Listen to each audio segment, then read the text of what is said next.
Hello friends, welcome to the e science plus channel.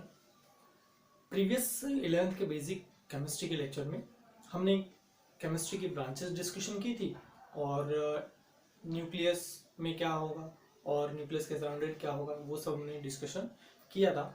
उसके बाद में फिर हमने एटॉमिक नंबर और एटॉमिक मास के लिए डिस्कशन किया था। तो सिंपल वहाँ पे हमने ये बोला था कि अगर पर्टिकुलर कोई कंसिडर करे कि कोई एलिमेंट है उसका सिंबल एक्स है, तो यहाँ पे जो नीचे सबस्क्रिप्ट में नंबर लिखेंगे दैट इज जेड और ऊपर जो लिखेंगे वो ए क्या है? ए इंडिकेट करेगा एटॉमिक मास को और जो जेड है वो इंडिकेट करेगा एटॉमिक नंबर को।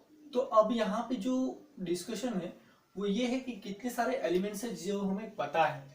तो नॉर्मली हम 1 to 20 तक जितने एलिमेंट्स है वो सबके स्ट्रक्चर्स मींस सिंबल्स और कितना एटॉमिक नंबर और कितना एटॉमिक मास है तो टेबल फॉर्म करेंगे। पहला होगा एलिमेंट का, सेकेंड वन जो है that is of atomic number और जो थर्ड वन टेबल है that is of atomic mass. तो सिंपल इन टेबल में हमें एलिमेंट्स को अरेंज करना है। तो आपने 10th स्टैंडर्ड में कुछ एलिमेंट्स के नेम और उसका एटॉमिक नंबर एटॉमिक मास वो सब देखा होगा। थोड़े सा हम यहाँ पे भी डिस्कशन कर लेते हैं उसकी। तो सबसे पहला पीरियोडिक टेबल में जो एलिमेंट है दैट इज हाइड्रोजन। यहाँ पे एक सिंबल का भी फॉर्म कर लेते हैं टेबल में, एलिमेंट सिंबल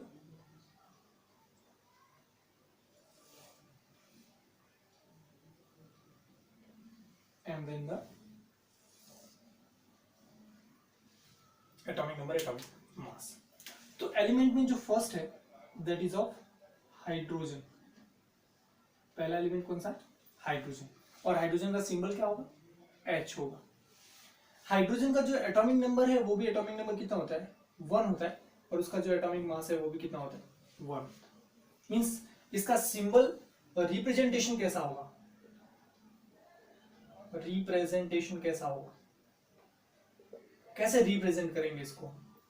तो रिप्रेजेंटेशन के केस में सिंपल 1H1 ऐसे लिखेंगे। या तो फिर लेफ्ट साइड में आप लिख सकते हो या फिर राइट साइड में टॉप पे लिख सकते हो 1H1, दोनों करेक्ट होगा। जो सेकेंड एलिमेंट है that is helium. Helium is a noble gas and the symbol is He। इसका एटॉमिक नंबर होता है 2 और जो एटॉमिक मास आता है 4। दैट इज रिप्रेजेंटेशन होगा 2He4। इसके बाद हीलियम के बाद में third atomic number and that is of lithium. Lithium का सिंबल होता है Li और इसका एटॉमिक नंबर कितना है? 3 और एटॉमिक मास कितना है? 7 और इसका सिंबल आएगा 3Li7। जो फोर्थ वन है दैट इज बेरिलियम।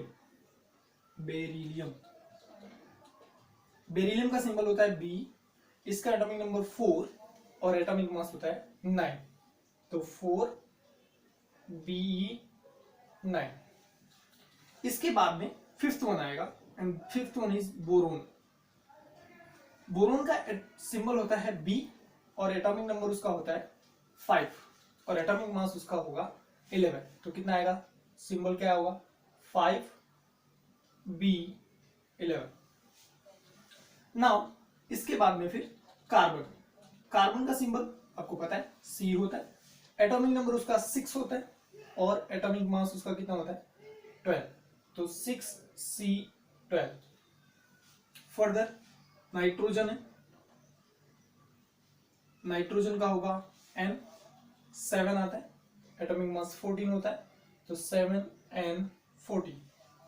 इसके बाद में फिर ऑक्सीजन होगा O816।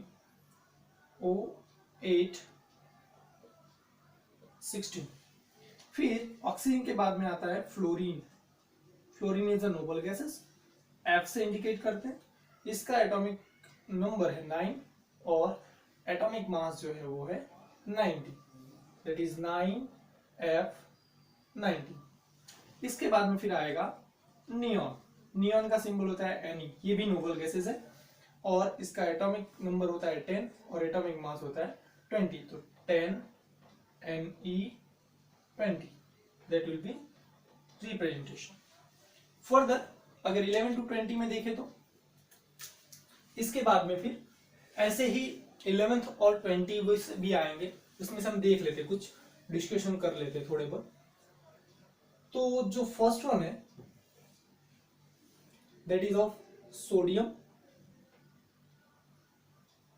पहला क्या है? सोडियम।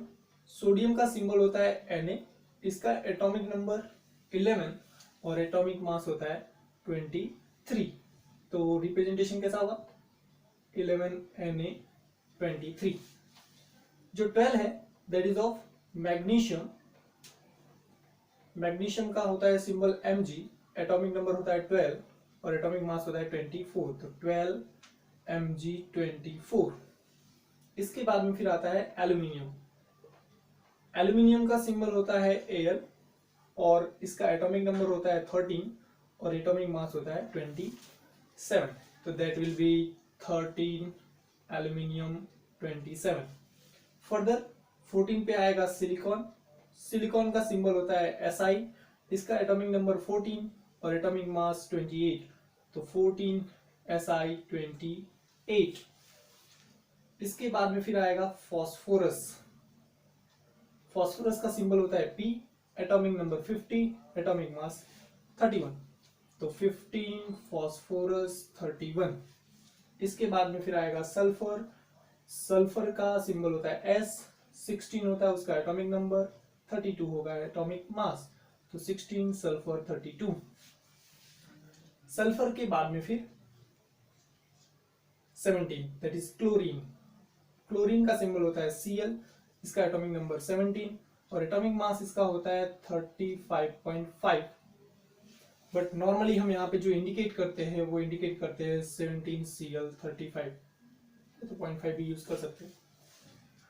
इसके बाद में फिर आएगा आर्गन। आर्गन का सिंबल होता है Ar, इसका एटॉमिक नंबर होता है 18 और एटॉमिक मास होता है 40, तो 18Ar40। इसके बाद में फिर आएगा आर्गन 18, 19 होना आएगा 19 that is of potassium. Potassium का सिंबल कितना होता है? सिंबल क्या होता है? K होता है, एटॉमिक नंबर 19 और एटॉमिक मास होता है 39, तो दैट इज 19 पोटेशियम 39। इसके बाद लास्ट वन है 20 का, that is of calcium. Calcium का होता है Ca सिंबल, 20 होता है 40 होता है, तो 20Ca40। ये कुछ एलिमेंट्स हैं 1 to 20, हमें पता होना चाहिए कि उसका रिप्रेजेंटेशन क्या है, उसका एटॉमिक नंबर क्या है, एटॉमिक मास क्या है।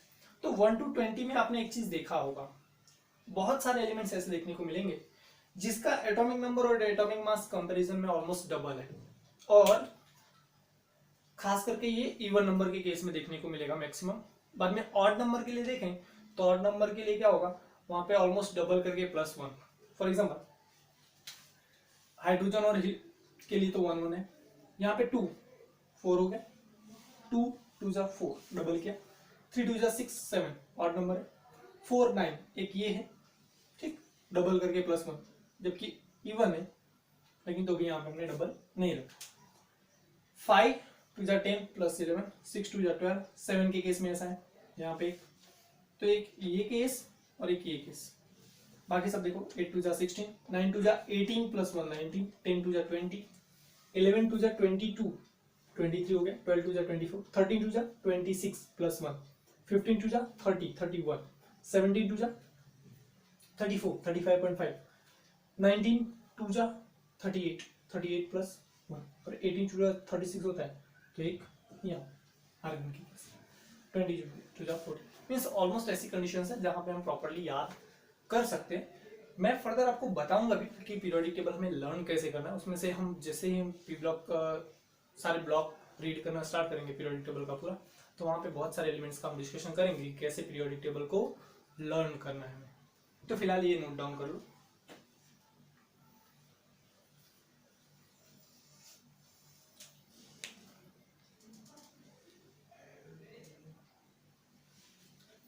आगे अगर कोई भी पर्टिकुलर एलिमेंट है, वो एलिमेंट के ऊपर कुछ चार्ज है, तो वो कंडीशन में क्या होगा? तो नॉर्मली जो भी वेरिएशन होते हैं किसी भी एटम में, अगर कुछ हमें रिमूव करना है, कुछ ऐड करना है, तो ऑर्बिटल में भी होता है, आउटर मोस्ट ऑर्बिटल सेल में होता है, वो न्यूक्लियस में कुछ भी एडिशन या रिमूवल होता नहीं। फॉर एग्जाम्पल, अगर किसी के ऊपर पॉजिटिव चार्ज आए, किसी भी एलिमेंट के ऊपर पॉजिटिव चार्ज आए, an element which have positive charge, elements which have positive charge are known as cation। उसे हम क्या बोलेंगे? कैटायन बोलेंगे।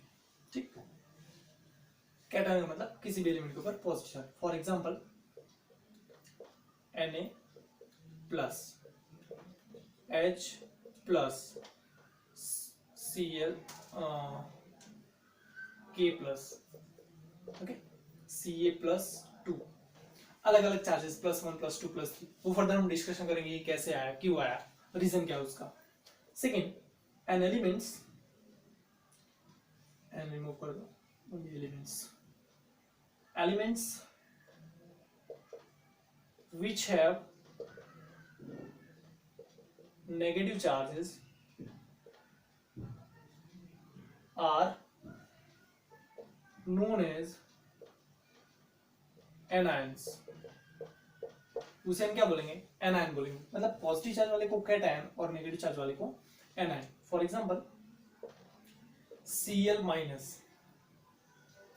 ठीक है, Cl minus, Br minus, OH minus, S minus 2, O minus 2, N3 minus, etcetera, अलग अलग। तो ये तो बात होगी कैटायंस की और एनायंस की। अब बात ये कि नहीं, क्यों कैटायंस और एनायंस, वाई, इसके ऊपर प्लस चार्ज, इसके ऊपर माइनस चार्ज, कैसे पता चलेगा, आइडेंटिफिकेशन कैसे करेंगे? तो नॉर्मली हमारे पास जो सेल है, हमने वहां पे ड्रॉ किया था कि अगर ये हमारा न्यूक्लियस है, तो न्यूक्लियस के साइड में जो फर्स्ट सेल होगा उसे हम क्या बोलेंगे? के सेल। उसके बाद में जो आएगा उसे क्या बोलेंगे? एल। उसके बाद में क्या बोलेंगे? एम। उसके बाद में क्या बोलेंगे? एन। और ये सेल के अंदर क्या होता है? इलेक्ट्रॉन्स होते हैं। तो इलेक्ट्रॉन कितना होगा? That is 2, 8, 8, 18, 32 and so on. ऐसे वो इलेक्ट्रॉन्स फिलअप होते हैं।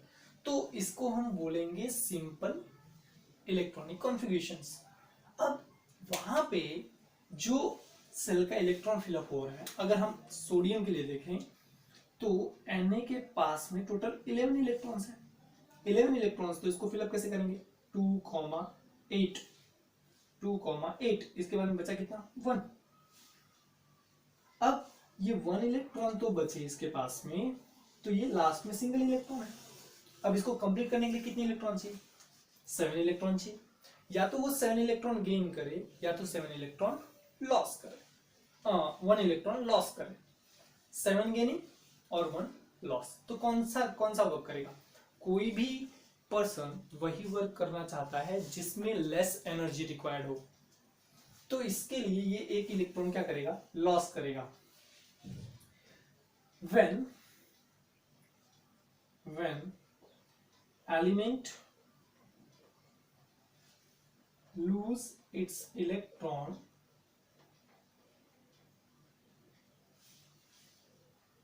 they form its cation।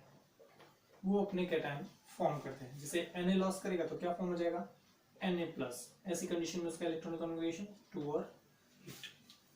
तो लूज करेगा तो कैटायन फॉर्म होगा। मतलब जब भी कोई भी एलिमेंट इलेक्ट्रॉन लूज करेगा तो कैटायन फॉर्म होगा। And when an element gain the electrons, it form anions. वो क्या फॉर्म करेगा? एनायन फॉर्म करेगा। जैसे फॉर एग्जांपल Cl क्लोरीन का कितना होता है एटॉमिक नंबर? 17। तो 2, 8 और 7, अब कितने इलेक्ट्रॉन चाहिए इसको, 1 इलेक्ट्रॉन चाहिए 8 करने के लिए। तो या तो ये 7 के 7 इलेक्ट्रॉन लॉस करे या तो 1 इलेक्ट्रॉन गेन करे। तो 1 इलेक्ट्रॉन गेन करने में लेस एनर्जी रिक्वायर्ड होगी, इसके लिए क्या फॉर्म करेगा, Cl माइनस। तो इसका क्या हो जाएगा 2 8 और 8। क्लियर है इतना कि पॉजिटिव आयन कैटायन जो फॉर्म होगा वो, या फिर एनायन जो है वो। तो कैटायन को ही हम पॉजिटिव आयन बोलते हैं और एनायन को क्या बोलते हैं, नेगेटिव आयन बोलते हैं। अब ऐसी कुछ कंडीशंस हैं जहां पे हमें नंबर ऑफ प्रोटॉन और इलेक्ट्रॉन्स कैलकुलेट करने हैं। कैलकुलेशन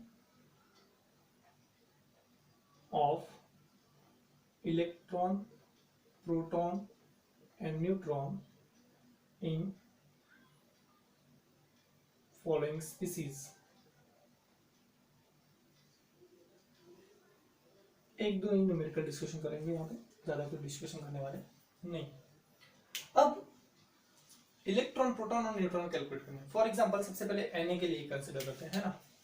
सोडियम है, सोडियम का एटॉमिक नंबर कितना 11 और एटॉमिक मास कितना 23। फर्दर हमने डिस्कशन किया था एलिमेंट्स के लिए, तो वो याद रखनी। अब यहाँ पे अगर नंबर ऑफ इलेक्ट्रॉन पूछे तो कितने, तो हमने कुछ डेफिनेशंस देखी थी, कुछ फॉर्मूलाज देखे थे प्रीवियस लेक्चर्स में। वहां पे हमने ऐसा बोला था, atomic number is equal to number of proton and number of electron in neutral atom. Neutral atom होगा तब वो इलेक्ट्रॉन को हम एटॉमिक नंबर की तरह कंसीडर करेंगे। सेकेंड थिंग, एटॉमिक मास जो था, atomic mass is equal to sum of proton plus sum of neutron.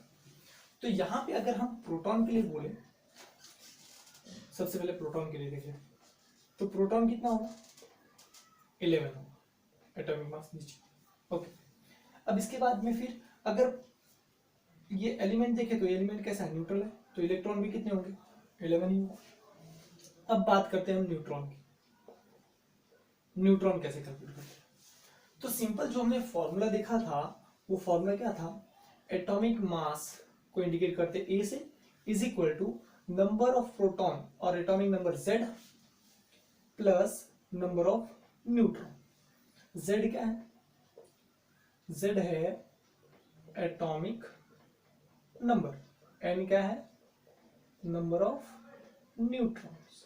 ठीक है, तो न्यूट्रॉन क्या होगा, अगर इसको सब्जेक्ट बनाए तो ये इधर जाएगा, N will be is equal to A minus Z। मतलब सिंपल यहां से इसको सब्सट्रैक्ट करना, सब्सट्रैक्शन करें तो क्या आएगा 23 माइनस 11, तो कितना आएगा 12। तो that is the calculation of number of electron, proton and neutron. अगर मैं Na प्लस कंसिडर करूं तो Na प्लस में क्या होगा, अब ध्यान देने वाली बात है कि इसके ऊपर कौन सा चार्ज है, प्लस चार्ज है। प्लस चार्ज का मतलब क्या, इलेक्ट्रॉन लॉस किया। जो भी चेंजेस आएंगे वो सिर्फ इलेक्ट्रॉन में आएंगे, यहां पे कोई भी चेंज होगा नहीं। तो इसके लिए यहां पे प्रोटॉन कितना होगा, प्रोटॉन कितना होगा 11 ही रहेगा। इलेक्ट्रॉन कितने होंगे, तो 11 थे पहले, प्लस 1 आया, तो इसके लिए -1 करेंगे यहाँ पे, तो कितना आएगा इलेक्ट्रॉन 10 आएगा। Number of neutron,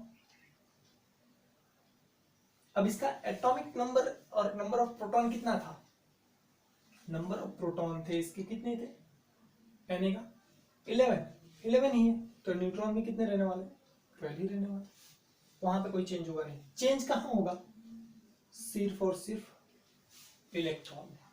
similarly Cl के लिए देख लो, अगर क्लोरीन है तो क्लोरीन का जो एटॉमिक नंबर है, वो क्लोरीन का एटॉमिक नंबर 17 है। बाद में फिर इसकी फर्दर अगर हम कैलकुलेशन करेंगे तो वो कैलकुलेशन में हमें देखने को मिलेगा कि माइनस है तो इलेक्ट्रॉन में ही चेंजेस होंगे, बाकी दूसरे में कोई चेंजेस होगा नहीं। Cl 1735। अब यहाँ पे प्रोटॉन कितना, प्रोटॉन है 17, ओके।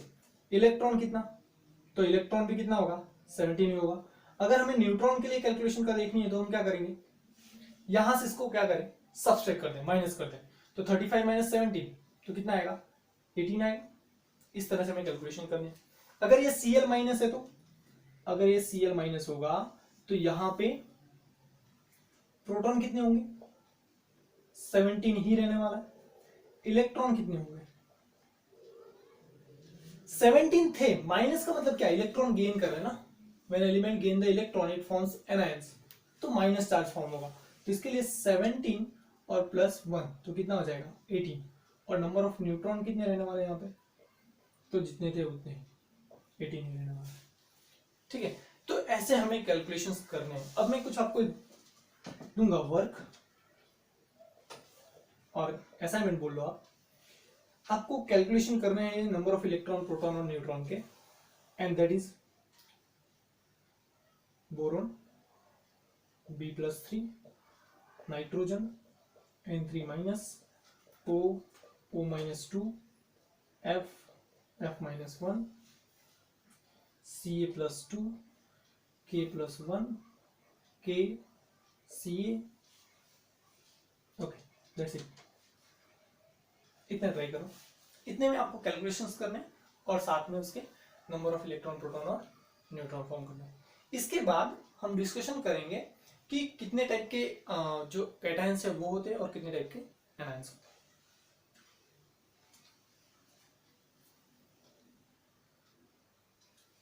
अभी ये जो जितने भी हमने आयंस देखे, एनायन और कैटायन देखा, वहां पे एक सिंपल सी कंडीशंस है कि कुछ होते हैं मोनोवेलेंट, जो है वो मोनोवेलेंट होते हैं, और कुछ स्पीसीज है जो होते हैं डाइवेलेंट, और कुछ स्पीसीज है जो होते हैं ट्राइवेलेंट। इसके बाद में भी आता है टेट्रावेलेंट भी आते हैं। तो हम सिर्फ ये 3 के लिए डिस्कशन करते हैं और कुछ फॉर्मूलाज देखेंगे कि कंपाउंड का जो फॉर्मूला है वो फॉर्मूला कैसे फॉर्म होता है। तो नॉर्मली जब भी कोई भी मॉलिक्यूल फॉर्म होता है तो वो इसके ऊपर डिपेंड करते हैं कि कितने इलेक्ट्रॉन उसने लॉस किए, कितने इलेक्ट्रॉन गेन कर रहा है। तो मोनोवेलेंट होता क्या है? मोनो का मतलब सिंगल, ओनली वन। डाई है, डाई का मतलब क्या होगा 2, डबल। ट्राई का मतलब 3। ऐसे आयंस जिसके ऊपर सिर्फ एक प्लस चार्ज या एक माइनस चार्ज हो, उसे क्या बोलेंगे हम? मोनोवेलेंट आयंस बोलेंगे। ठीक है। डाइवेलेंट में जिसके ऊपर 2 पॉजिटिव चार्ज या 2 नेगेटिव चार्ज हो। ट्राइवेलेंट आयंस होंगे तो उसमें 3 पॉजिटिव चार्ज हो, 3 नेगेटिव चार्ज। तो फॉर एग्जांपल यहां पे अगर हमें कैटायंस के लिए बोले तो कैटायंस कौन कौन से हो सकते हैं?